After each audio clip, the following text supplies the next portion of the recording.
Hello students, देखो last class D block में हम लोगों ने ये सीखा था कि डी ब्लॉक एलिमेंट्स की प्रॉपर्टीज, जनरल प्रॉपर्टीज क्या होती हैं, कौन कौन से आपके पास डी ब्लॉक एलिमेंट्स होते हैं। फर्दर हमने डिस्कस किया था कि कैसे हम उनके एटॉमिक साइज का वेरिएशन देखते हैं। हमने देखा था कि अगर हम एक ट्रांजिशन सीरीज में लेफ्ट टू राइट मूव करते हैं तो शुरुआत में साइज डिक्रीज होता है, बीच में ऑलमोस्ट कांस्टेंट रहता है और at the end of the series आपकी एटॉमिक साइज क्या होती है, इंक्रीज होती है। यही हमने बात की थी ऑक्सीडेशन स्टेट की। तो ये जो आपके डी ब्लॉक एलिमेंट्स होते हैं ये बेसिकली कौन सी स्टेट शो करते हैं, वेरिएबल ऑक्सीडेशन स्टेट शो करते हैं। और ये वेरिएबल ऑक्सीडेशन स्टेट क्यों शो करते हैं, क्योंकि इनके अंदर NS के साथ साथ N-1 डी इलेक्ट्रॉन्स भी क्या होता है, बॉन्डिंग में पार्टिसिपेट करते हैं। ठीक, तो ये कुछ छोटी मोटी जनरल प्रॉपर्टीज और हमने एलिमेंट्स का क्लासिफिकेशन और उनका इलेक्ट्रॉनिक कॉन्फ़िगरेशन कवर किया था।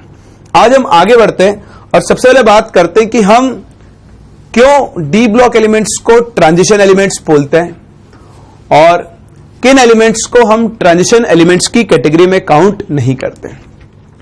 तो डिस्कस करते हैं about transition elements.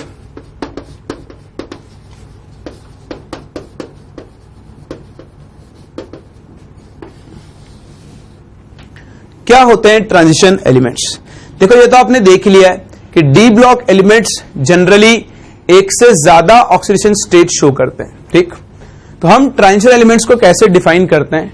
Transition elements आपके पास वो एलिमेंट्स होते हैं जिनकी ग्राउंड स्टेट में या फिर उनकी किसी भी एक कॉमन ऑक्सीडेशन स्टेट में उनका जो N-1 डी सबशेल है या ऑर्बिटल बोल लो, ये इनकम्प्लीटली फिल्ड हो।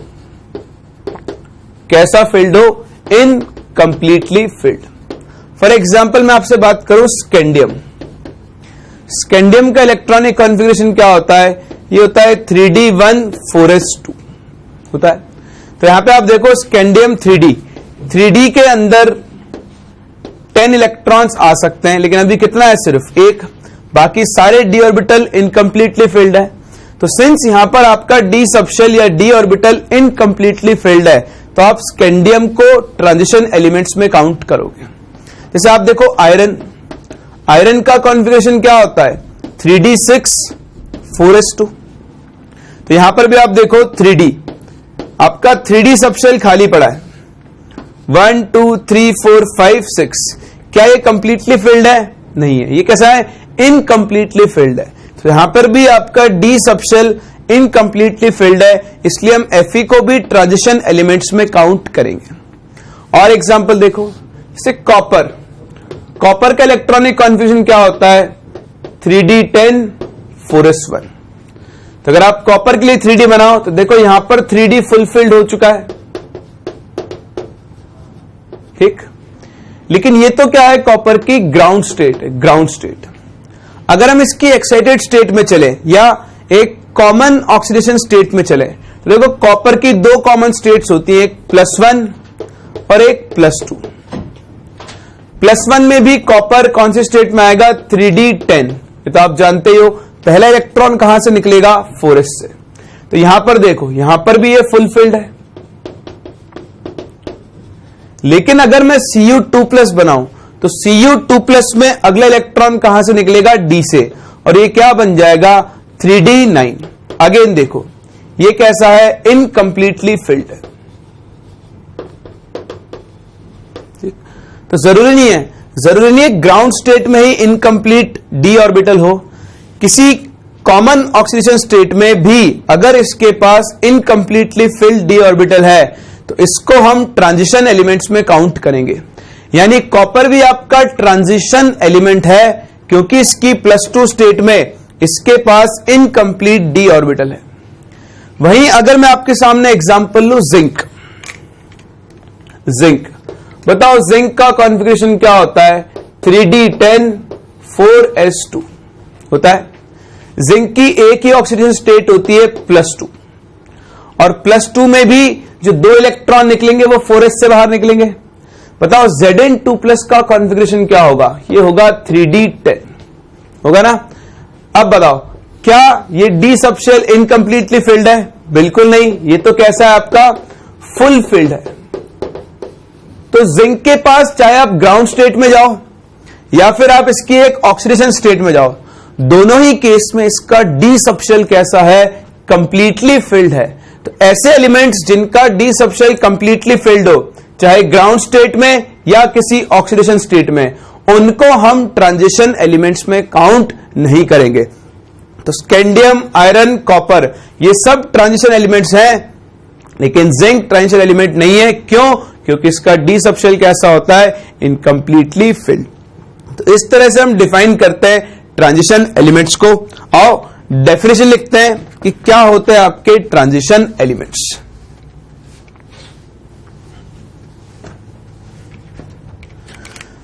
तो कैसे डिफाइन करेंगे हम? These are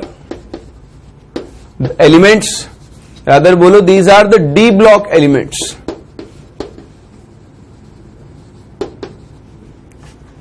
in which the D subshell is incompletely filled. The D subshell is incompletely filled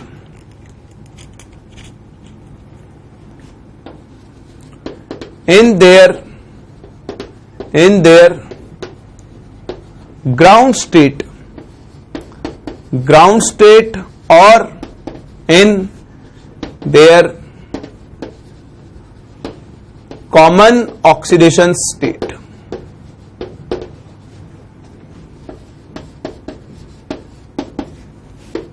ठीक, तो इन्हीं को हम क्या बोलते हैं, ट्रांजिशन एलिमेंट्स बोलते हैं। तो ध्यान रखना, ग्राउंड स्टेट में या फिर किसी एक कॉमन ऑक्सीडेशन स्टेट में क्या होना चाहिए, डी सबशेल आपका इनकम्प्लीटली फिल्ड होना चाहिए।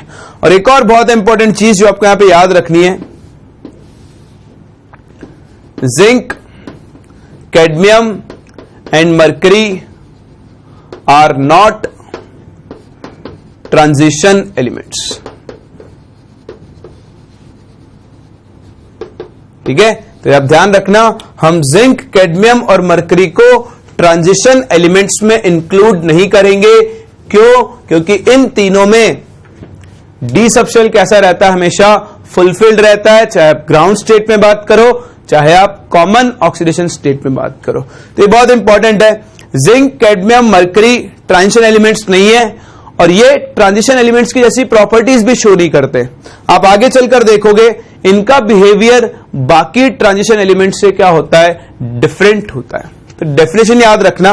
और एक और चीज याद रखना जिसको हम स्टेटमेंट फॉर्म में बोलते हैं, हम सिंपल बोल सकते हैं कि all D block elements, all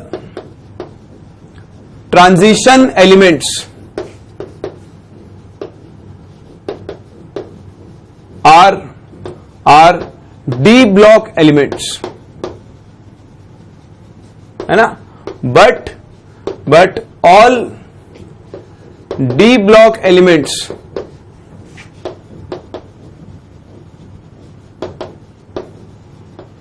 are not transition elements।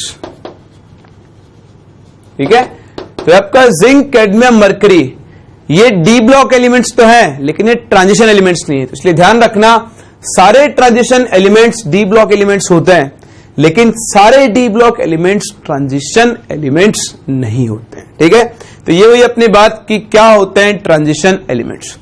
Copy करो। फिर हमने प्रॉपर्टीज डिस्कस करनी थी, तो देखो हमने पहले ही लास्ट क्लास में एटॉमिक रेडियस और ऑक्सीडेशन स्टेट दो प्रॉपर्टीज डिस्कस कर लिए हैं। अब हम आगे बढ़ते हैं और इन डी ब्लॉक एलिमेंट्स या फिर ट्रांजिशन एलिमेंट्स की और फर्दर प्रॉपर्टीज को डिस्कस करते हैं।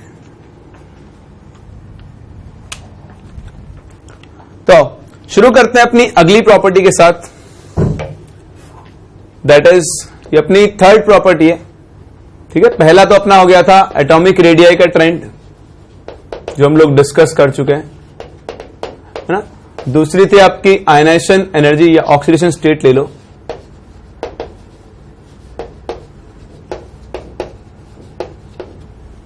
ठीक है, और आज अपनी third property that is melting points and boiling points, या फिर आप इसको मेटालिक बॉन्डिंग भी बोल सकते।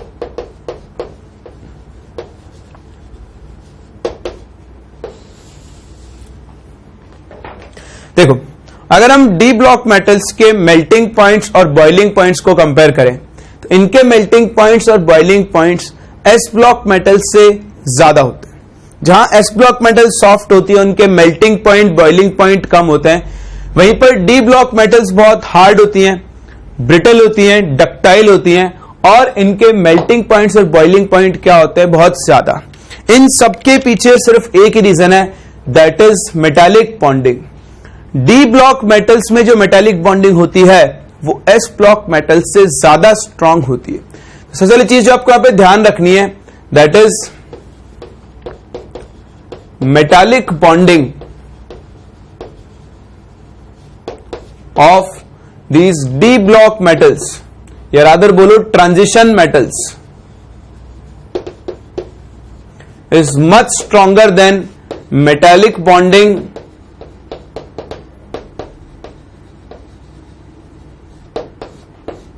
in S block metals। तो D block metals की metallic bonding S block metals से क्या होती है, ज्यादा strong होती है। मेटालिक बॉन्डिंग ज्यादा स्ट्रांग होती है, उसी वजह से इनके मेल्टिंग पॉइंट, बॉइलिंग पॉइंट बहुत हाई होता है। और दूसरा, इनकी हार्डनेस बहुत ज्यादा होती है, स्ट्रेंथ बहुत ज्यादा होती है। तो मेन चीज ये आती है कि ठीक है, मेटालिक बॉन्डिंग स्ट्रांग होती है। क्यों का ही रीजन आपको यहां पर देखना है। देखो, जब हम ट्रांजिशन एलिमेंट की बात करते हैं तो मैंने आपको बताया था लास्ट क्लास, ट्रांजिशन एलिमेंट में N-1D और NS, ठीक, इन दोनों सबशेल्स की, इन दोनों ऑर्बिटल्स की एनर्जी में डिफरेंस क्या होता है, बहुत कम होता है। तो यहां पर क्या होता है, NS ऑर्बिटल के साथ साथ ये जो N-1 के D के इलेक्ट्रॉन्स हैं, ये भी क्या करते हैं, मेटालिक बॉन्डिंग में पार्टिसिपेट करते हैं। तो जितने ज्यादा इलेक्ट्रॉन मेटालिक बॉन्डिंग में पार्टिसिपेट करते हैं उतना ही स्ट्रॉन्ग मेटालिक बॉन्ड फॉर्म होता है। जितना स्ट्रॉन्ग मेटालिक बॉन्ड फॉर्म होगा उतने ही इनके मेल्टिंग पॉइंट्स और बॉइलिंग पॉइंट्स क्या होंगे, हाई होंगे। तो आप ध्यान रखना, डी ब्लॉक में मेटालिक बॉन्डिंग स्ट्रॉन्ग क्यों है, क्योंकि NS इलेक्ट्रॉन के साथ साथ और कौन से इलेक्ट्रॉन पार्टिसिपेट करते हैं, N-1D इलेक्ट्रॉन्स भी बॉन्डिंग में पार्टिसिपेट करते हैं। देखो, इस चीज को हम लिख लेते हैं यहां पे, इन D block elements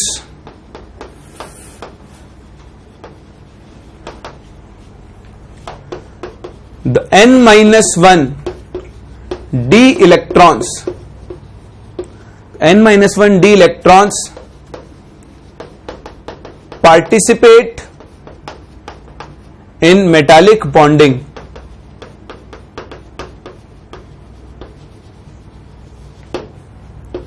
along with NS electrons, ठीक। Further, as number of unpaired electrons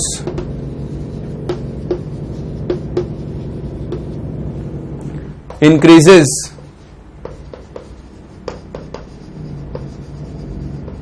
the tendency to form metallic bond will be higher and stronger bonds will be formed।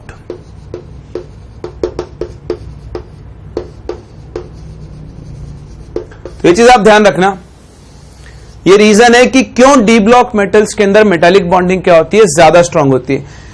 जहां पर एस ब्लॉक में सिर्फ NS इलेक्ट्रॉन्स बॉन्डिंग में participate करते हैं, D block में NS तो करता ही है, NS के साथ साथ और कौन पार्टिसिपेट करते हैं, N-1D इलेक्ट्रॉन्स पार्टिसिपेट करते हैं। और इन ऑर्बिटल्स में जितने ज्यादा अनपेयर्ड इलेक्ट्रॉन्स होंगे, मेटालिक बॉन्डिंग क्या होती जाएगी, उतनी ही strong.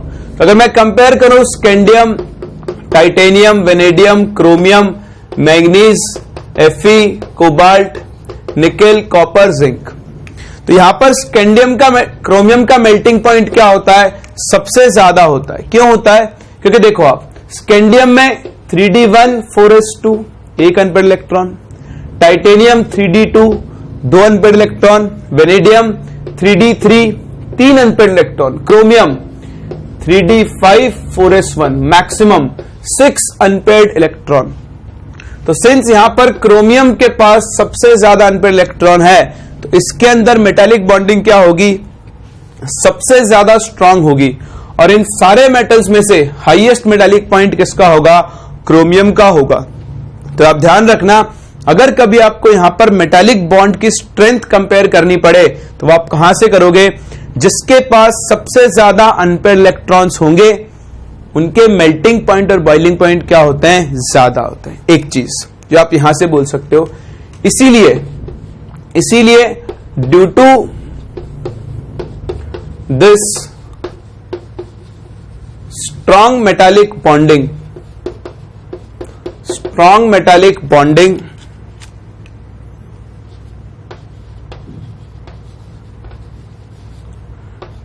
Tungsten has the highest melting point among these metals। तो जो आपका टंगस्टन है उसके अंदर क्या होती है, मेटालिक बॉन्डिंग सबसे ज्यादा स्ट्रांग होती है। रीजन उसका कॉन्फ़िगरेशन, टंगस्टन के पास अपनी सीरीज में सबसे ज्यादा अनपेड इलेक्ट्रॉन्स है, तो वो स्ट्रॉन्ग मेटालिक बॉन्डिंग फॉर्म करता है और स्ट्रॉन्ग मेटालिक बॉन्ड फॉर्म होने की वजह से उसका मेल्टिंग पॉइंट सारे ट्रांजिशन एलिमेंट्स में क्या होता है, सबसे ज्यादा होता है। क्लियर। तो ये क्वेश्चन एक आपसे पूछा जा सकता है, क्यों इनके मेल्टिंग पॉइंट्स और बॉइलिंग पॉइंट्स हाई होते हैं।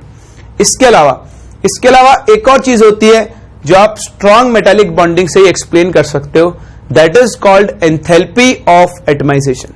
तो आप ये कॉपी करो, फिर मैं आपसे डिस्कस करता हूं कि कैसे एंथैल्पी ऑफ एटमाइजेशन चेंज होती है और क्यों वो मेटालिक बॉन्डिंग पे डिपेंड करती है।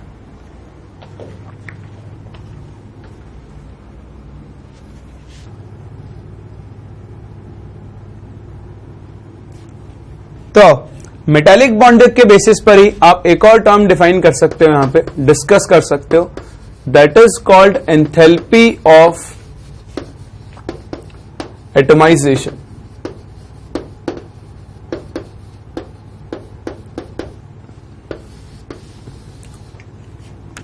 देखो क्या होती है enthalpy of atomization. Enthalpy of atomization होती है energy required to convert 1 mole of a substance into gaseous atoms। किसी भी सब्सटेंस के 1 मोल को उसके गैसियस एटम्स में कन्वर्ट करने के लिए जो आपको एनर्जी चाहिए, उसे हम क्या बोलते हैं, उसकी एंथैल्पी ऑफ एटमाइजेशन। जैसे मान लो ये आपके पास एक डी ब्लॉक मेटल है सॉलिड स्टेट में, इसको सॉलिड स्टेट से डायरेक्टली आपको किसमें कन्वर्ट करना है, गैसियस एटम्स में। तो देखो गैसियस फॉर्म के अंदर एटम्स बाउंडेड नहीं रहेंगे, यानी आपको बेसिकली इनके बीच में एग्जिस्ट होने वाला मेटालिक बॉन्ड ब्रेक करना होगा। अब सिंपल सी बात है, मेटालिक बॉन्डिंग जितनी ज्यादा स्ट्रांग होगी यहां पर आपको उतनी ही ज्यादा एनर्जी देनी पड़ेगी। तो सिंस आपके ट्रांजिशन एलिमेंट्स की मेटालिक बॉन्डिंग बहुत स्ट्रांग है, तो उनकी एंथैल्पी ऑफ एटमाइजेशन भी क्या होती है, हाई होती है। तो आप ध्यान रखना, स्ट्रॉन्ग मेटालिक बॉन्डिंग की वजह से ही इनकी एंथैल्पी ऑफ एटमाइजेशन भी क्या होती है, एस ब्लॉक मेटल से ज्यादा होती है। तो बस यही चीज हमको यहां डिस्कस करनी है, that is your transition metals have high enthalpy of atomization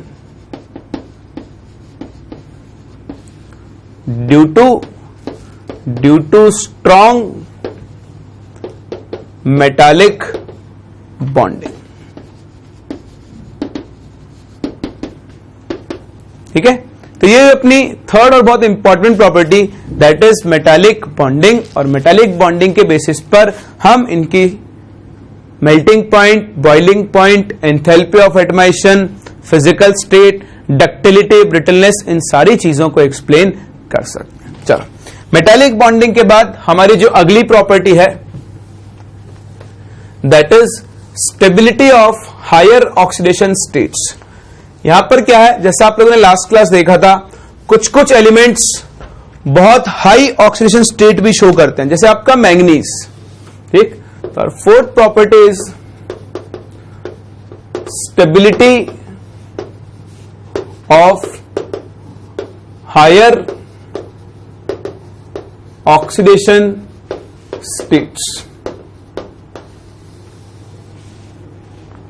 देखो क्या है इसका मतलब, जैसे मैं आपसे एग्जांपल लूं एमएन का ही, मैंने आपको बताया था कि एमएन +2 से लेकर +7 तक सारी ऑक्सीडेशन स्टेट शो करता है, सारी।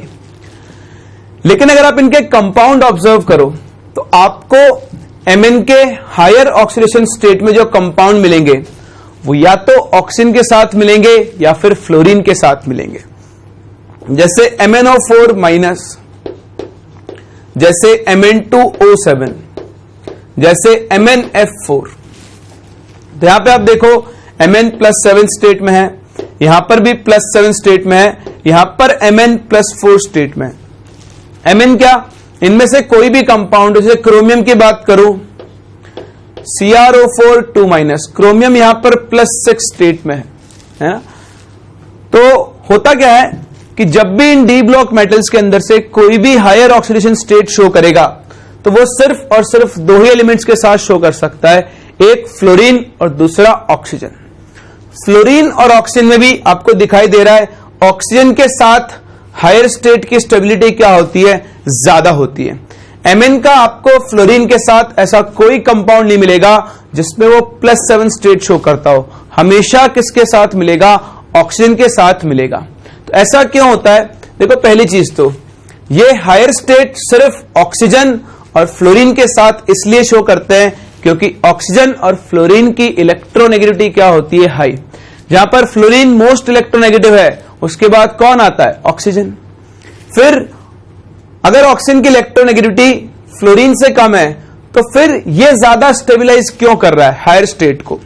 तो देखो ऑक्सीजन की हायर ऑक्सीडेशन स्टेट को स्टेबिलाईज करने की टेंडेंसी क्या होती है, ज्यादा होती है। क्यों, क्योंकि ऑक्सीजन इन मेटल्स के साथ मल्टीपल बॉन्ड बना सकता है। जैसे आप MnO4- की बात करो तो MnO4- में Mn और ऑक्सीजन के बीच में 3 मल्टीपल बॉन्ड बन रहे हैं।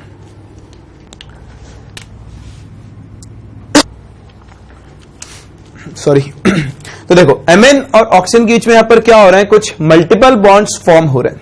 यहां पर Mn का d ऑर्बिटल और ऑक्सीजन का p ऑर्बिटल मिलकर p'-d' बॉन्ड बना रहा है, जबकि फ्लोरीन के पास ऐसी एबिलिटी नहीं है। फ्लोरीन Mn या किसी भी ट्रांजिशन मेटल के साथ डबल बॉन्ड फॉर्म नहीं कर सकता है, इसलिए वो हायर स्टेट को स्टेबिलाईज नहीं कर सकता है। तो आप ध्यान रखना, सारे एलिमेंट्स में से सिर्फ ऑक्सीजन और फ्लोरीन ही हायर स्टेट को स्टेबिलाईज कर सकते हैं, और फ्लोरीन और ऑक्सीजन में भी ज्यादा टेंडेंसी किसकी होगी, ऑक्सीजन, क्योंकि वो क्या कर सकता है, मल्टीपल बॉन्ड फॉर्म कर सकता है। तो बस यही है आपकी stability of higher oxidation state. तो लिख लेते हैं इस चीज को, देखो the higher oxidation state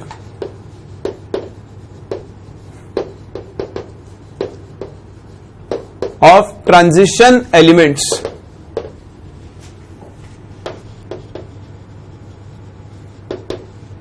is found in their compounds with oxygen and fluorine only due to their high electronegativity. ठीक, तो इन दोनों की हाई इलेक्ट्रोनेगेटिविटी की वजह से हायर ऑक्सीजन स्टेट सिर्फ आपको ऑक्साइड्स और फ्लोराइड्स या फिर ऑक्सीफ्लोराइड्स के अंदर मिल सकती है। अब ऑक्सीजन फ्लोरीन में भी किसकी टेंडेंसी ज्यादा होती है? ऑक्सीजन की. So oxygen has a greater ability to stabilize higher oxidation state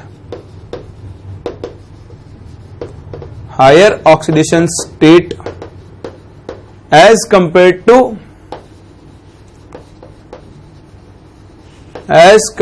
to fluorine due to its tendency to form multiple bonds. एक ऑक्सीजन की मल्टीपल बॉन्ड्स बनाने की टेंडेंसी की वजह से वो हायर स्टेट को ज्यादा स्टेबलाइज कर सकता है. और आप चाहो तो इनके एग्जांपल्स भी लिख सकते हो. फॉर एग्जांपल MnO4 माइनस, तो ये MnO4 की स्ट्रक्चर है. Mn double bond O double bond O double bond O single bond O minus. तो देखो यहां पर Mn+7 स्टेट में है और यहां पर ऑक्सीजन ने Mn के साथ मल्टीपल बॉन्ड बना के इसको स्टेबलाइज किया हुआ है. वहीं आप देखो Cr2O7 2- की स्ट्रक्चर, तो Cr2O7 2- में भी क्या होगा? ये chromium double bond O double bond O O minus double bond O double bond O O minus और बीच में यहां पे O लिंकेज होगा. तो यहां पर भी क्रोमियम और ऑक्सीजन के बीच में क्या है? डबल बॉन्ड फॉर्म हुए हुए. आप देखो Mn2O7 भी Mn प्लस स्टेट में होगा. यहां पर भी क्या होगा? Mn और ऑक्सीजन मल्टीपल बॉन्ड्स फॉर्म कर रहे होंगे.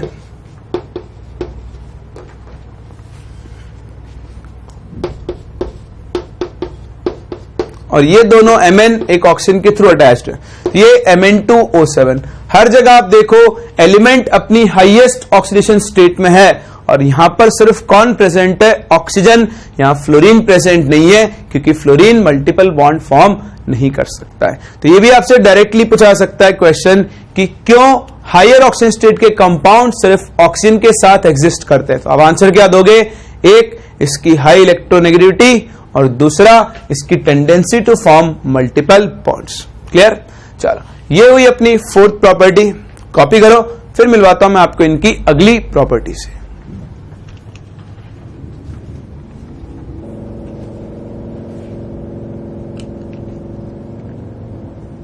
तो देखो अगली property that is are I think fourth या फिफ्थ प्रॉपर्टी. अब आप नंबर देख लेना, नंबर मुझे याद नहीं है ना. हम लोग बात कर जा रहे हैं अबाउट मैग्नेटिक प्रॉपर्टी या मैग्नेटिक कैरेक्टर. तो देखो जैसा कि आप जानते हो हमारे पास यहां पे दो तरह के सब्सटेंस हो सकते हैं.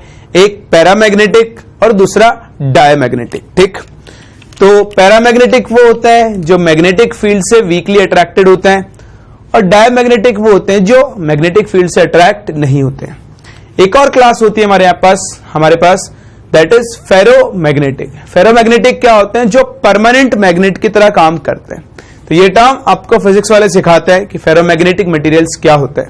खैर, हम यहां पर इंपॉर्टेंट चीज देखने जा रहे हैं कि मैग्नेटिक कैरेक्टर इन मेटल्स का डिपेंड करेगा कि इनके पास अनपेड इलेक्ट्रॉन्स हैं या फिर नहीं है. हम यहां पर एक फॉर्मूला पढ़ते हैं that is of magnetic moment. Magnetic moment mu अगर आप डिफाइन करने चलो तो इसका फॉर्मूला हम क्या लिखते हैं? √n into n+2 bm. ये bm का मतलब क्या होता है? bm का मतलब होता है बोहर मैग्नेट्रॉन. ठीक, तो ये मैग्नेटिक मोमेंट की यूनिट है. और ये जो n है यहां पर n, ये n क्या होता है? n is number of unpaired electrons. Number of unpaired electrons. तो देखो सिंपल सी बात है, अगर इनमें से किसी आयन के पास अनपेयर्ड इलेक्ट्रॉन्स हैं तो वो पैरामैग्नेटिक होगा क्योंकि उसका म्यू क्या होगा? Non zero. अगर उसके अंदर अनपेयर्ड इलेक्ट्रॉन नहीं है तो वो कैसा होगा? डायमैग्नेटिक. क्योंकि उसका म्यू भी कितना होगा 0। तो सिंपल सी चीज है, इनका मैग्नेटिक बिहेवियर डिपेंड करेगा कि किसी आयन के पास अनपेयर्ड इलेक्ट्रॉन्स हैं या फिर नहीं है। जितने ज्यादा अनपेयर्ड इलेक्ट्रॉन होंगे मैग्नेटिक कैरेक्टर भी क्या होगा उतना ही ज्यादा। फॉर एग्जाम्पल अगर आप कंपेयर करना चाहो Cu plus Cu2 plus Zn2 plus CO3 plus, आपको देखना है इनमें से कौन पैरामैग्नेटिक होगा और कौन डायमैग्नेटिक होगा। तो सिंपल है, सबके अंदर अनपेयर्ड इलेक्ट्रॉन काउंट करो। पहले बात करते हैं कॉपर। कॉपर का इलेक्ट्रॉनिक कॉन्फिगरेशन क्या होता है 3d10 4s1। तो Cu प्लस 4s से एक इलेक्ट्रॉन निकल जाएगा, ये बनेगा 3d10 प्लस 1 के बाद अगला इलेक्ट्रॉन कहां से निकलेगा 3d से, तो बनेगा 3d9। तो देखो 3d10 में तो एक भी अनपेयर्ड इलेक्ट्रॉन नहीं है, n की वैल्यू कितनी है 0। जबकि 3d9 में क्या होगा, एक अनपेयर्ड इलेक्ट्रॉन होगा। अगर एक अनपेयर्ड इलेक्ट्रॉन होगा तो इसका कुछ ना कुछ मैग्नेटिक मोमेंट आएगा corresponding to 1 electron, that would be √3, यानी ये पैरामैग्नेटिक होगा, जबकि ये कैसा होगा डायमैग्नेटिक। Zn2 प्लस, जिंक का कॉन्फिगरेशन क्या होता है 3d10 4s2। तो Zn2 प्लस जब बनेगा तो 4s से 2 इलेक्ट्रॉन निकल जाएंगे, ये क्या बनेगा 3d10। बताओ कितने अनपेयर्ड इलेक्ट्रॉन 0। अगर इसमें भी 0 अनपेयर्ड इलेक्ट्रॉन है तो ये भी नेचर में कैसा होगा डायमैग्नेटिक। फिर आप आओ CO का कॉन्फिगरेशन क्या होता है, ये होता है 3d7 4s2। तो जब आप CO3 प्लस बनाओगे तो 2 इलेक्ट्रॉन 4s से और 1 इलेक्ट्रॉन 3d से जाएगा, तो ये क्या बचेगा 3d6। और 3d6 में अगर आप बनाओ तो 3d6 में आपको कितने अनपेयर्ड इलेक्ट्रॉन मिलेंगे 4 अनपेयर्ड इलेक्ट्रॉन मिलेंगे 1 2 3 4 5 एंड 6। तो यहां पर 4 अनपेयर्ड इलेक्ट्रॉन है। अगर यहां पर 4 अनपेयर्ड इलेक्ट्रॉन है तो आपका ये कोबाल्ट भी नेचर में कैसा होगा पैरामैग्नेटिक होगा।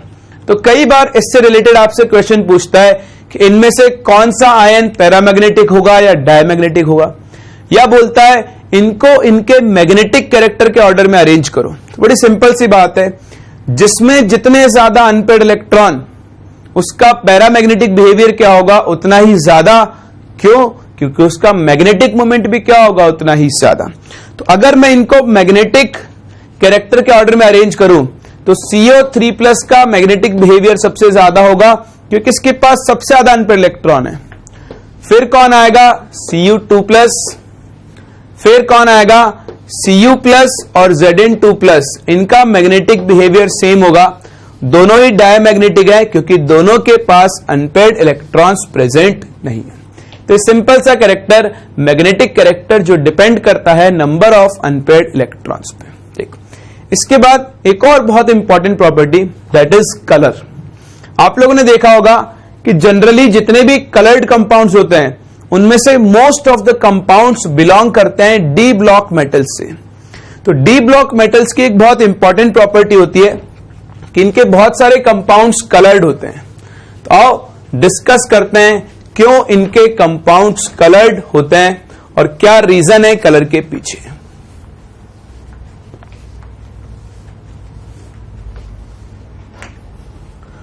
तो अपनी अगली प्रॉपर्टी है that is colour of compounds.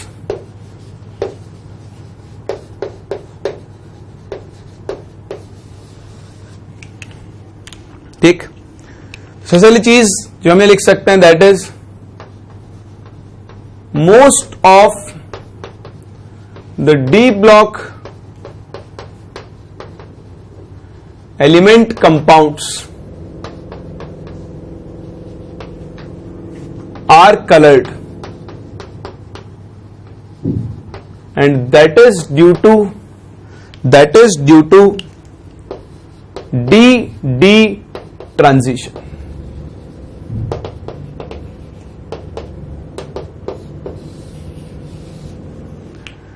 तो ये डी ट्रांजिशन की वजह से क्या होते हैं कलर शो करते हैं। अब आप ये सोचोगे यार ये डी ट्रांजिशन क्या होता है, तो देखो हम लोगों ने कोऑर्डिनेशन कंपाउंड्स पढ़ा है ना, वहां पे मैंने आपको स्प्लिटिंग ऑफ ऑर्बिटल्स पढ़ाई थी। वही चीज यहां पर यूज आएगी। जब आपके पास कोई एक्सटर्नल फील्ड नहीं होता है तो ये पांचों ऑर्बिटल्स कैसे होते हैं डीजेनरेट होते हैं। तो दीज आर डीजेनरेट ऑर्बिटल्स, है ना, 5d ऑर्बिटल्स हैं। लेकिन जैसे ही कोई एक्सटर्नल फील्ड आएगा, कोई लिगेंड इनको अप्रोच करेगा या कोई एटम इनके साथ बॉन्ड बनाने के लिए अप्रोच करेगा, तो होगा क्या, ये डी ऑर्बिटल्स दो पार्ट में स्प्लिट हो जाते हैं, डिपेंडिंग ऑन कि वो ऑक्टाहेड्रल फील्ड है या फिर टेट्राहेड्रल फील्ड है या फिर स्क्वायर प्लेनर फील्ड है। याद आ रहा है कुछ, ये सब हमने पढ़ा था, है ना। तो अभी मैं ऑक्टाहेड्रल फील्ड का एग्जांपल ले रहा हूं। तो सपोज आपके पास एक ऑक्टाहेड्रल फील्ड जनरेट हुआ, तो ये जो डी ऑर्बिटल्स थे 5, जिनकी एनर्जी सेम थी, अब ये दो पार्ट्स में स्प्लिट हो जाएंगे। एक पार्ट T2g और दूसरा पार्ट क्या बनेगा आपके पास Eg। ठीक, हो गए दो पार्ट में स्प्लिट। अब क्या होगा, अब अगर इनके पास अनपेयर्ड इलेक्ट्रॉन है, तो मान लो आपका अनपेयर्ड इलेक्ट्रॉन यहां प्रेजेंट है, ये लोअर डी ऑर्बिटल्स में, है ना, सॉरी उल्टा हो गया अपना, दिस वुड बी Eg और ये बनेगा आपका T2g। तो ये 3 डी ऑर्बिटल्स हैं, इनमें एक अनपेयर्ड इलेक्ट्रॉन है और ये Eg ऑर्बिटल्स अभी वेकेंट पड़े हुए हैं। अब क्या हो, किसी बाहर के सोर्स से ये लाइट या फिर एनर्जी एब्जॉर्ब करें, तो एनर्जी एब्जॉर्ब करके ये इलेक्ट्रॉन क्या होगा, एक्साइट होगा और एक्साइट होकर ये कहां पहुंच जाएगा, हायर एनर्जी वाले डी ऑर्बिटल्स में पहुंच गया। लेकिन जैसा कि आप जानते हो, इलेक्ट्रॉन अपनी हायर स्टेट में कभी भी स्टेबल नहीं होता है ना, एक्साइटेड स्टेट में इलेक्ट्रॉन स्टेबल नहीं होगा, तो ये वापस से क्या आएगा, अपनी ग्राउंड स्टेट में आएगा। तो जब ये ग्राउंड स्टेट में आएगा तो ये एनर्जी एमिट करेगा, एनर्जी एमिटेड। ठीक, एनर्जी एमिट करेगा, इसका मतलब ये एक वेवलेंथ एमिट करेगा, और अगर ये वेवलेंथ एमिट करेगा तो साथ में क्या एमिट करेगा, कलर एमिट करेगा।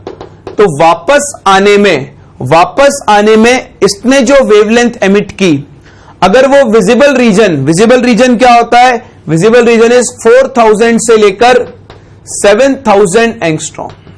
तो अगर इस रीजन में ये वेवलेंथ एमिट करता है तो आपका कंपाउंड कलर शो करेगा और आपको दिखाई देगा।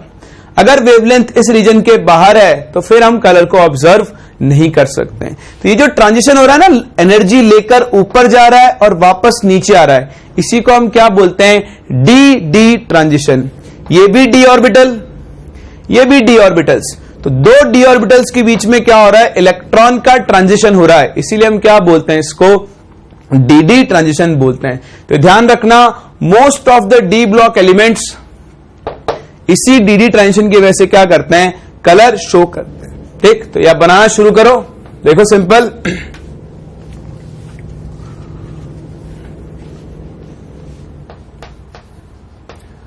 Unpaired electron present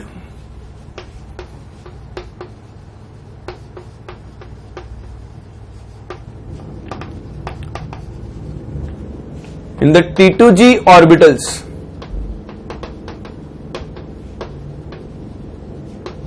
when absorb light or energy, this get excited to higher energy level, that is Eg, and when the electron jumps back, it emits light. If it emits, लिखो आप rather, if it emits light in visible region, then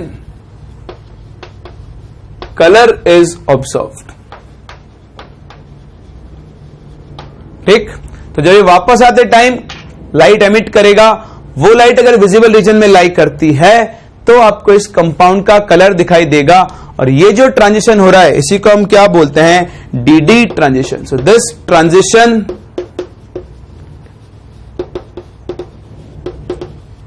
is known as D transition. ठीक है, तो ये आप ध्यान रखना, अगर कंपाउंड कलर शो करेगा तो किस वजह से शो करेगा, डी ट्रांजिशन से शो करेगा। ठीक है, तो अगर इसके पास अनपेड इलेक्ट्रॉन्स प्रेजेंट है, या फिर आप सिंपल बोल सकते हो सिर्फ इलेक्ट्रॉन्स भी प्रेजेंट है ना, जरूरी नहीं अनपेड हो, कभी कभी पेयर्ड स्टेट में भी ये कलर शो करता है, but most of the times अगर अनपेड इलेक्ट्रॉन है तो इसकी कलर शो करने की टेंडेंसी क्या होगी, ज्यादा होगी, क्योंकि अनपेड इलेक्ट्रॉन आसानी से एक्साइट हो सकता है। अगर इलेक्ट्रॉन पेयर्ड होगा तो उसको स्प्लिट करने के लिए आपको पेयरिंग एनर्जी यूज करनी पड़ेगी।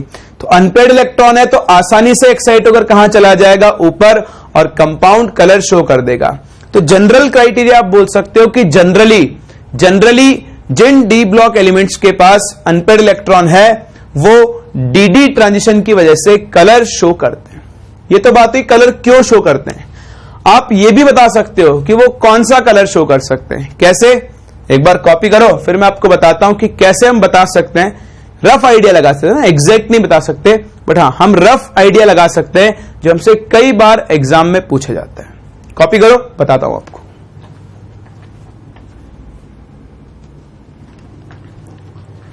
तो देखते हैं कैसे हम कलर को प्रिडिक्ट कर सकते हैं। कलर को प्रिडिक्ट करने के लिए हम यहां पर एक चक्कर बनाते हैं जिसको हम बोलते हैं कॉम्प्लीमेंट्री कलर, मैं साइकिल बोल देता हूं, आप इसको व्हील भी बोल सकते हो, हिंदी में मैं इसको सुदर्शन चक्र बोलता हूं। तो देखो सुदर्शन चक्र आपको क्या बताता है, ये आपको बता सकता है कि अगर आपको एब्जॉर्ब्ड लाइट का कलर पता है तो आप एमिटेड लाइट का कलर बता सकते। विबग्योर पढ़ा आपने, विबग्योर, तो यहां पे विबग्योर लिखो, वी आई को खा जाओ, बी जी वाई ओ आर। तो ये होता है आपके पास कॉम्प्लीमेंट्री कलर साइकिल। जो दो अपोजिट कलर है वो एक दूसरे के कॉम्प्लीमेंट्री कलर्स हैं। अगर इस इलेक्ट्रॉन ने ऊपर जाते टाइम जैसे रेड कलर एब्जॉर्ब किया है तो वापस आते टाइम वो कौन सा कलर एमिट कर सकेगा, ग्रीन। अगर उसने ऑरेंज और रेड के बीच का कलर एब्जॉर्ब किया है तो वो एमिट कौन सा करेगा, ब्लू और ग्रीन के बीच का कलर। अगर एक्साइट होते टाइम उसने येलो कलर एब्जॉर्ब किया है तो बताओ एमिट कौन सा करेगा, वॉयलेट कलर एमिट करेगा। तो इसी चीज को हम बोलते हैं कॉम्प्लीमेंट्री कलर साइकिल। और आप इससे बता सकते हो कि अगर जाते टाइम उसने एक कलर एब्जॉर्ब किया है तो आते टाइम मोस्ट प्रोबेबली वो उसका कॉम्प्लीमेंट्री कलर क्या करेगा, एमिट करेगा। आ रही बात समझ में। तो बस इतना सा होता है आपका कॉम्प्लीमेंट्री कलर साइकिल, जिसके बारे में आपको ध्यान रखना है। अगर मान लो जाते टाइम उसने ग्रीन येलो कलर की लाइट को एब्जॉर्ब किया है तो बताओ वो एमिट कौन सी करेगा, वो एमिट करेगा वॉयलेट और रेड के बीच में।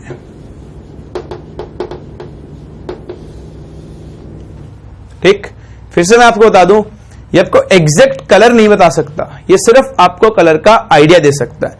एग्जैक्ट कलर तो आप वेवलेंथ को मेजर करके ही बता सकते हो। क्लियर, चलो, तो ये हुई बात क्यों D block elements colour show करते हैं। अब एक और बहुत इंपॉर्टेंट चीज, अभी हमने सीखा कि अगर आपके डी एलिमेंट के पास अनपेड इलेक्ट्रॉन्स हैं तो उसकी कलर शो करने की टेंडेंसी ज्यादा होगी, है ना। अगर नहीं है तो जनरली वो कलर शो नहीं करता है। जैसे जिंक आप देखोगे, जिंक के बहुत सारे कंपाउंड्स कलरलेस होते हैं, मोस्ट ऑफ द कंपाउंड्स। क्यों, क्योंकि Zn+2 में इसका इलेक्ट्रॉनिक कन्फिगरेशन होता है 3d10। इसके पास एक भी अनपेड इलेक्ट्रॉन नहीं है। अगर इसके पास एक भी अनपेड इलेक्ट्रॉन नहीं है तो इसकी कलर शो करने की टेंडेंसी नहीं होती है। इसीलिए जिंक के मोस्ट ऑफ द कंपाउंड्स कैसे होते हैं, कलरलेस। लेकिन यहीं पर मैं आपको दो एग्जाम्पल देने जा रहा हूं, बहुत इंपॉर्टेंट, जो आपसे डायरेक्टली पूछ ले जाते हैं। ये तो आप ध्यान ही रखना, वेरी इंपॉर्टेंट, बहुत बहुत इंपॉर्टेंट है। अगर मैं डिस्कस करूं MnO4- and Cr2O7 2-, MnO4- Cr2O7 2-, यहां Mn+7 और क्रोमियम +6 स्टेट में है। अगर मैं Mn का कॉन्फ़िगरेशन लिखूं तो वो होता है 3d5 4s2, तो +7 स्टेट में इसका कॉन्फ़िगरेशन होगा 3d0। वहीं अगर मैं आपसे क्रोमियम की बात करूं तो क्रोमियम का इलेक्ट्रॉनिक कॉन्फ़िगरेशन 3d5 4s1, जबकि क्रोमियम का +6 स्टेट में क्या हो जाएगा 3d0। तो यहां पर देखो d ऑर्बिटल में एक भी इलेक्ट्रॉन नहीं है, यानी यहां पर dd ट्रांजिशन पॉसिबल ही नहीं है। dd transition is not possible. अब अगर डी ट्रांजिशन पॉसिबल नहीं है, इसका सिंपल सा मतलब है ये दोनों कैसे होने चाहिए थे, कलरलेस। लेकिन ये तो गांव का बच्चा जानता है ना कि MnO4- कैसा होता है कलर में, पर्पल, और ये जो आपका Cr2SO2- होता है ये कैसा होता है, ऑरेंज। तो अगर इनमें dd ट्रांजिशन पॉसिबल नहीं है तो ये कलर कहां से आए? तो इनके कलर को हम एक्सप्लेन करते हैं बाय चार्ज ट्रांसफर। किससे एक्सप्लेन करते हैं? चार्ज ट्रांसफर स्पेक्ट्रा से। तो आप ध्यान रखना, very very important, MnO4- and Cr2O72- show colour due to charge transfer. ठीक है, डायरेक्ट क्वेश्चन है, डायरेक्ट पूछ लेगा। And not due to D transition. ठीक है, अब बात आती है चार्ज ट्रांसफर क्या है। बहुत आसान सी चीज है। जैसे MnO4- एक्वस सोल्यूशन है, ठीक, तो ये क्या होगा, एक्वस सोल्यूशन में वाटर से इलेक्ट्रॉन ट्रांसफर करेगा। ठीक, ये वाटर को इलेक्ट्रॉन ट्रांसफर करेगा। तो इलेक्ट्रॉन ट्रांसफर कर रहा है मतलब एनर्जी ट्रांसफर हो रही है ना, इलेक्ट्रॉन एक्साइट होकर या एक लेवल से दूसरे लेवल पे इलेक्ट्रॉन मूव कर रहा है, तो चार्ज मूव कर रहा है, इसीलिए हम इसको बोलते हैं चार्ज ट्रांसफर स्पेक्ट्रा। और इस इंटरैक्शन की वजह से जो आपका MnO4- होता है ये क्या करता है, कलर एग्जिबिट करता है। तो यहां पर MnO4- और Cr2O72- एक्वस सोल्यूशन में दोनों ही क्या करते हैं, वाटर से इलेक्ट्रॉन का ट्रांसफर करते हैं। तो सिंस यहां पर चार्ज ट्रांसफर हो रहा है तो उसकी वजह से ये कंपाउंड कलर शो करते हैं, इसीलिए हम इसको क्या बोलते हैं, चार्ज ट्रांसफर स्पेक्ट्रा। क्या बोलते हैं, चार्ज ट्रांसफर स्पेक्ट्रा। तो मैंने लिखा नहीं है, दिस इज स्पेक्ट्रम। तो होगा क्या, एक लेवल से दूसरे लेवल पे जाएगा, एनर्जी एब्जॉर्ब करेगा, वापस आएगा, एनर्जी रिलीज करेगा, एनर्जी रिलीज करेगा तो वेवलेंथ रिलीज करेगा, वेवलेंथ रिलीज करेगा तो एक कलर रिलीज करेगा, और वही आपको इस कंपाउंड में मिलता है। और एक और चीज, जो कंपाउंड चार्ज ट्रांसफर की वजह से कलर शो करते हैं उनके कंपाउंड्स की या उनके कलर की इंटेंसिटी क्या होती है, बहुत हाई होती है। तो ये तो ऐसे ही बता दिया है, लिखना चाहो तो लिख लेना, the colours due to charge transfer spectra are generally intense. ठीक, तो बस यही होता है चार्ज ट्रांसफर स्पेक्ट्रा, और ये होता है reason behind the colours shown by D block elements. In general जिनके पास अनपेड इलेक्ट्रॉन होंगे वो कलर शो करेंगे, पेड वाले भी कर सकते हैं, लेकिन जिनके पास अनपेड इलेक्ट्रॉन नहीं है उनको कोई कलर शो नहीं करना चाहिए। क्यों? क्योंकि इनमें तो डी ट्रांजिशन पॉसिबल नहीं है। लेकिन ये दो एग्जाम्पल आप ध्यान रखना, MnO4- और Cr2O72- किस वजह से कलर शो करते हैं, due to this charge transfer spectra. ठीक, चलो आज हम इनकी इतनी प्रॉपर्टीज को कवर कर रहे हैं। अभी कुछ और कॉमन प्रॉपर्टीज हैं जो हम लोगों को डिस्कस करनी है, जैसे कैटालिटिक प्रॉपर्टी, ये कैटलिस्ट की तरह बहुत काम में आते हैं। दूसरा, कॉम्प्लेक्स कंपाउंड फॉर्म करते हैं। इन प्रॉपर्टीज को हम लोग नेक्स्ट क्लास कवर करेंगे, आज हम यहीं तक कंप्लीट कर रहे हैं।